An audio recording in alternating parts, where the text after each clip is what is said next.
Hello friends, कैसे हो आप सब। Welcome to my channel Noida inverter AC repair. Friends, आज के चैप्टर में हम बात करने वाले हैं एक एसएमपीएस सर्किट का डायग्राम है। आज हम इसके बारे में बात करेंगे। मेरे पास कमेंट में कई रिक्वायरमेंट आई थी कि सर एसएमपीएस के बारे में बताइए, तो आज हमने ये एक डायग्राम अपना लिया हुआ है एसएमपीएस सर्किट का। आज हम इसके बारे में बात करेंगे किस तरीके से ये काम करता है। देखिए, कहने को तो ये हमारा एक एसएमपीएस बहुत छोटा सा एक सेक्शन होता है। कहते हैं कि इसी को डीसी में कन्वर्ट करता है या हाई वोल्ट को 330 वोल्ट को जो है फिर ये कम करके हमें देता है। लेकिन इसके अंदर अपने आप में एक बहुत बड़ा सर्किट बना हुआ होता है। आप ये देख सकते हैं, ये जो हमारी PWM IC है, ये वाली है हमारी PWM IC है। इसके अंदर एक सर्किट होता है। ये 3 सर्किट इसमें मिले होते हैं। एक तो ये हमारे वोल्टेज को सेंस करता है कि कितने वोल्ट इसके अंदर आ रहे हैं, लाइन में कितने वोल्ट हैं। दूसरा ये भी सेंस करता है कि लोड कितना चल रहा है आउटपुट में, उसको भी ये सेंस करता है। तीसरा ये फीडबैक भी सेंस करता है। ये इन तीनों चीज़ों को मिलने के बाद में फिर ये जब हमारा चौथा ये हमारा जो है इसमें PWM सिग्नल ये हमारा आउटपुट में देता है। इस एक आईसी के अंदर इसके अंदर बहुत सारे सर्किट होते हैं बने हुए। आज हम इसी के बारे में बात करेंगे कि किस तरीके से ये काम करता है। तो आप यहाँ से हम शुरू करते हैं। ये हमारा लाइन और न्यूट्रल, ये हमारा EMI और रेक्टिफिकेशन सर्किट सा होता हुआ हमारी जब ये सप्लाई एसी हमारे ब्रिज में पहुँचेगी यहाँ पर, ये हमारे यहाँ पर AC वोल्ट जब आएंगे तो यहाँ से फिर हमारा ये DC आउटपुट निकलेगा और ये DC आउटपुट हमारा होगा यहाँ पर हमारे यहाँ पर प्लस में, यहाँ पर हमारे 330 वोल्ट के आसपास होंगे। ये हमारा यहाँ पर ग्राउंड है, ये ग्राउंड आ जाएगा। अब इन 330 वोल्ट को हमें क्या करना होता है कि हमें अपने पूरे PCB की वर्किंग के लिए हमें 18 वोल्ट चाहिए, 15 वोल्ट चाहिए और हमें 5 वोल्ट चाहिए, 3.3 वोल्ट चाहिए। ये सारे वोल्ट हमें चाहिए। ये हमारा एसएमपीएस से हमें आउटपुट में लेने होंगे।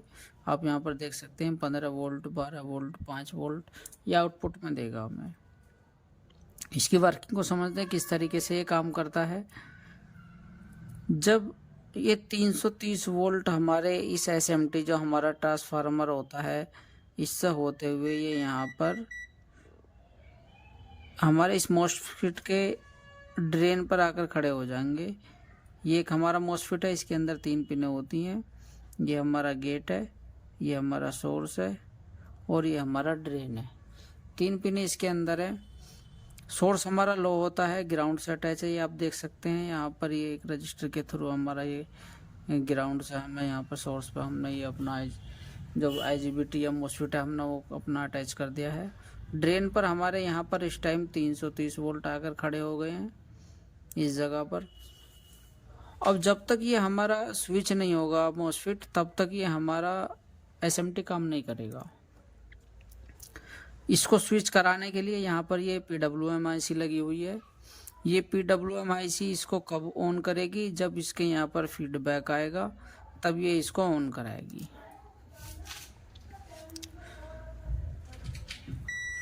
अब हम मान लेते हैं कि हमारे यहाँ पर ये हमने इसको ऑन कर दिया है। अब ये यहाँ पर हमारे 330 वोल्ट आकर खड़े हो गए हैं। अब ये जैसे ही हमारा ये यहाँ पर PWM सिग्नल आएगा,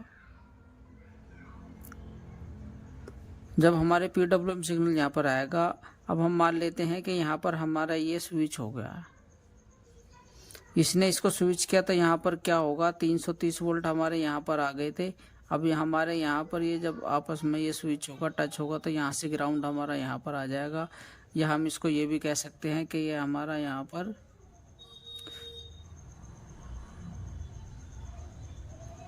ये 330 वोल्ट हमारे अब ये यहाँ पर आ जाएंगे और ये हमारा ग्राउंड यहाँ पर आ जाएगा यहाँ से निकल के। जब ये यहाँ पर आ जाएगा तो इसके अंदर क्या होगा, यहाँ पर मैग्नेटिक फील्ड बनेगा। इसके अंदर जो ये मैग्नेटिक फील्ड बनेगा तो यहाँ पर क्या होगा, यहाँ से जो मैग्नेटिक वोल्टेज हमारे होंगे वो इधर सेकेंडरी वाइंडिंग में चले जाएंगे। सेकेंडरी वाइंडिंग में जाने के बाद में यहाँ पर एक डायोड लगा हुआ है, इस डायोड के थ्रू हम अपने इसको रेक्टिफाई कराएंगे अपने वोल्टेज को। और यहाँ पर एक कैपेसिटर लगा हुआ है इसको स्मूथ करने के लिए, प्योर डीसी बनाने के लिए। और यहाँ पर ये हमारा ग्राउंड और ये 5 वोल्ट हमें यहाँ पर मिल जाएंगे। एक ट्रांसफार्मर के अंदर हमारे मल्टीपल वाइंडिंग हो सकती हैं। ये हमारे आप देख सकते हैं यहाँ पर अभी फ़िलहाल हमें इसमें 2 बनाई हुई हैं, 2 से ही हमने 3 वोल्टेज आउटपुट में ले लिए हैं। तीसरी हमारे यहाँ पर ये हमारी इसको हम ड्राइव वाइंडिंग बोलते हैं। ये हमारे PWM सिग्नल इसको चलाने के लिए, PWM कंट्रोलर आईसी जो है, हमें इसको चलाने के लिए यहाँ पर इसको कुछ वोल्ट चाहिए। इसको तकरीबन 18 से 16 वोल्ट चाहिए होते हैं।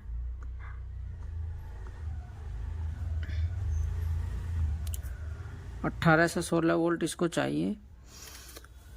तो ये हमारे ड्राइव वाइंडिंग से मिलेंगे इसको, इसीलिए हम इसको ड्राइव वाइंडिंग बोलते हैं, क्योंकि ये हमारे PWM कंट्रोलर आईसी को ड्राइव देती है।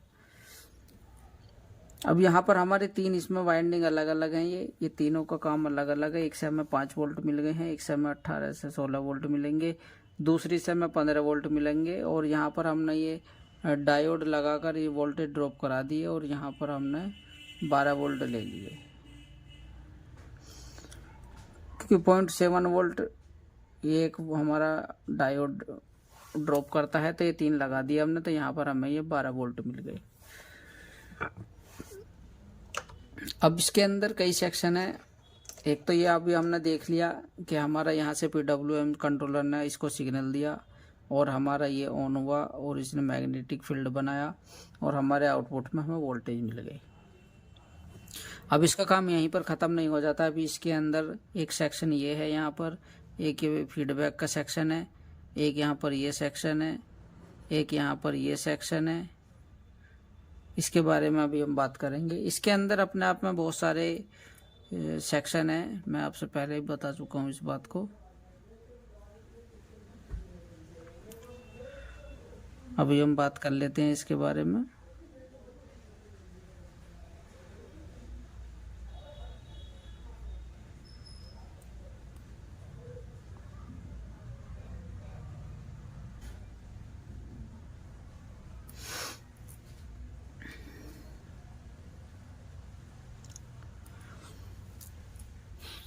अब हम देखते हैं कि हमारे इसमें जो सर्किट है हमारा ये क्या काम कर रहा है, ये यहाँ पर किस लिए बना हुआ है, इसको क्यों यहाँ पर लगाया हुआ।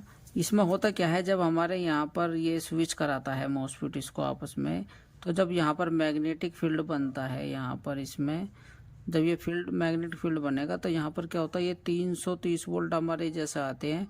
तो हमारा जब मैग्नेटिक फील्ड बढ़ता है, यहाँ पर बनता है, तो इसके साथ में हमें वोल्टेज भी बढ़ जाते हैं। अब मान के चलिए यहाँ पर अभी 330 वोल्ट है, तब ये होगा कोलैप्स होगा आपस में। जब इसमें मैग्नेटिक फील्ड बनेगा तो ये तकरीबन 600 वोल्ट के आसपास हो जाएगा। जब इसके यहाँ पर अभी जब ये इसमें मान लेते हैं हम कि स्विच हुआ और यहाँ पर ये इसमें यहाँ पर 600 वोल्ट बनेगी, क्योंकि अब इसकी पोलरिटी रिवर्स हो जाएगी। अब यहाँ पर इसके प्लस हो जाएगा और यहाँ पर माइनस हो जाएगा। अब इस केस में क्या होगा, यहाँ पर जो ये डायोड लगा हुआ है इसका काम शुरू हो जाता है।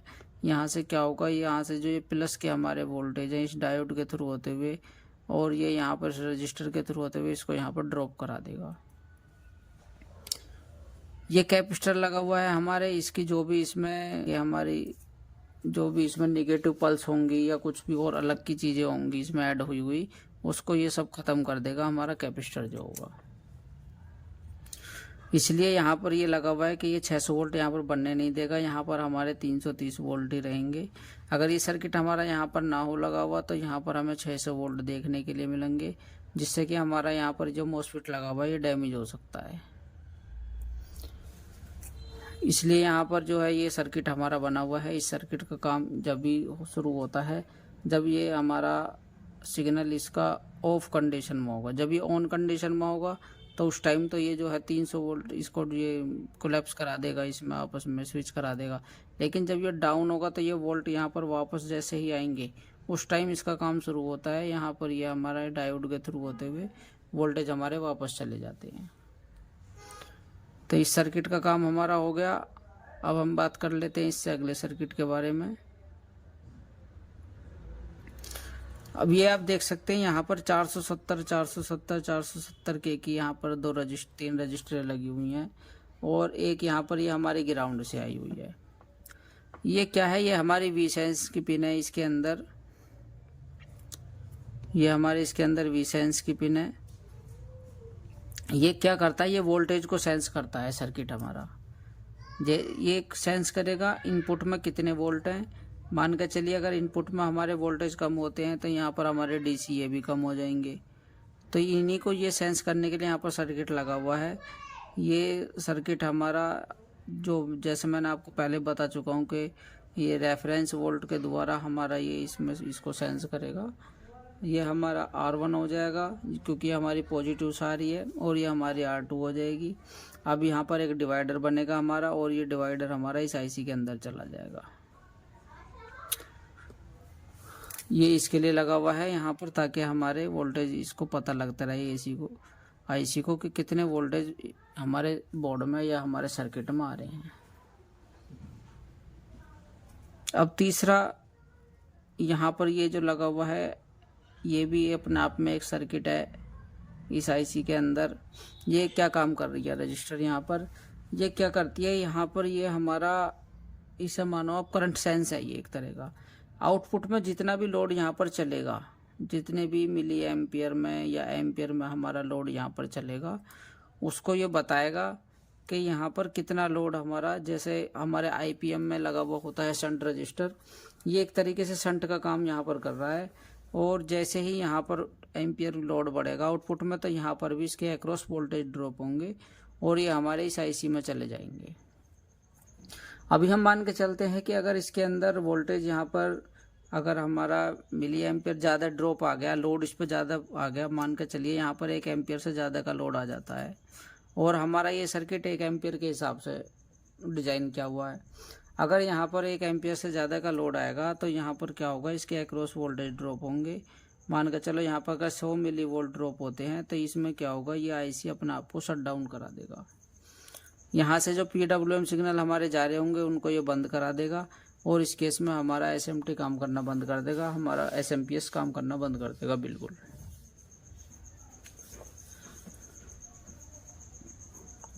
अब एक आखिरी और सबसे महत्वपूर्ण जो है हमारा यहाँ पर एक सर्किट बचता है, वो ये है कि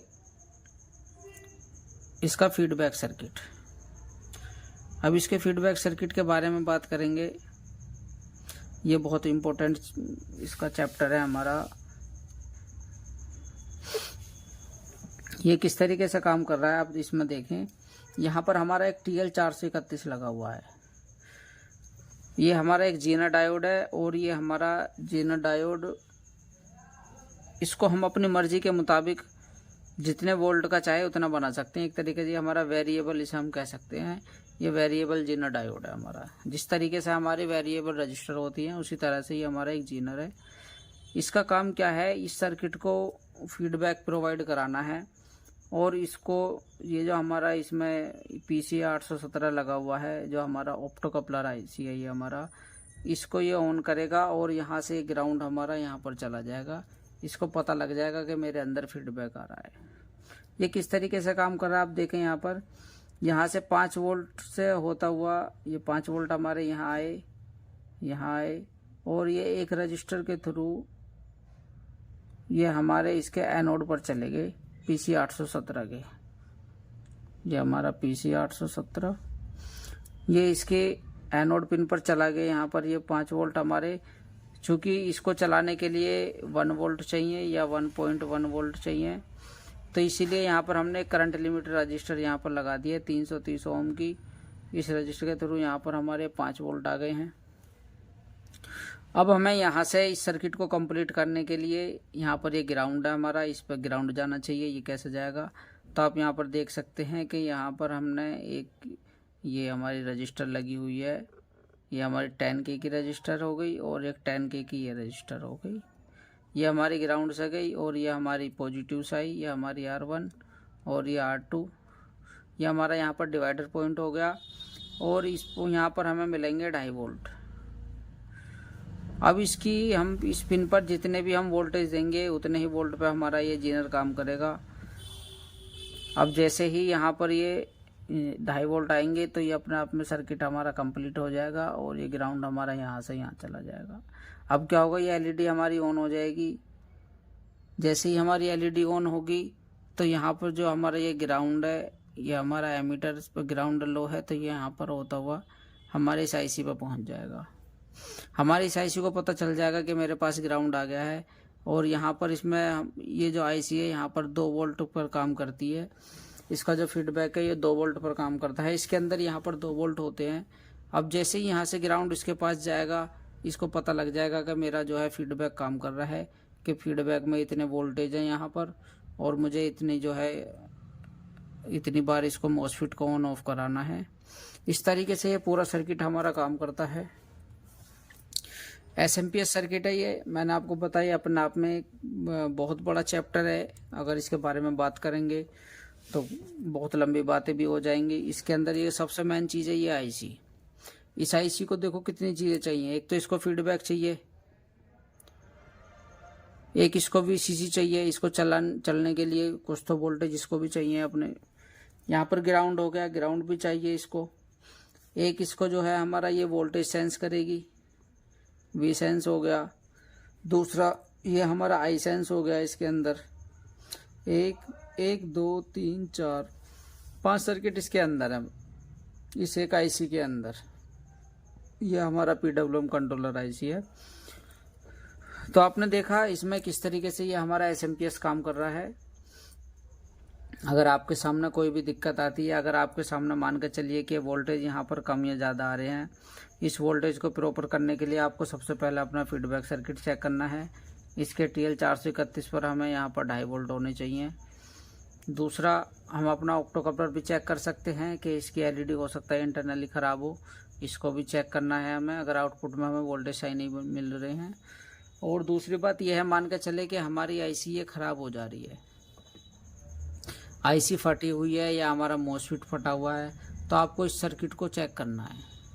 ये सर्किट बहुत इम्पोर्टेंट है। अगर ये सर्किट हमारा ख़राब होगा तो यहाँ पर जो भी हमारी आईसी या जो मॉसफेट लगा होगा वो बार बार ख़राब होता रहेगा।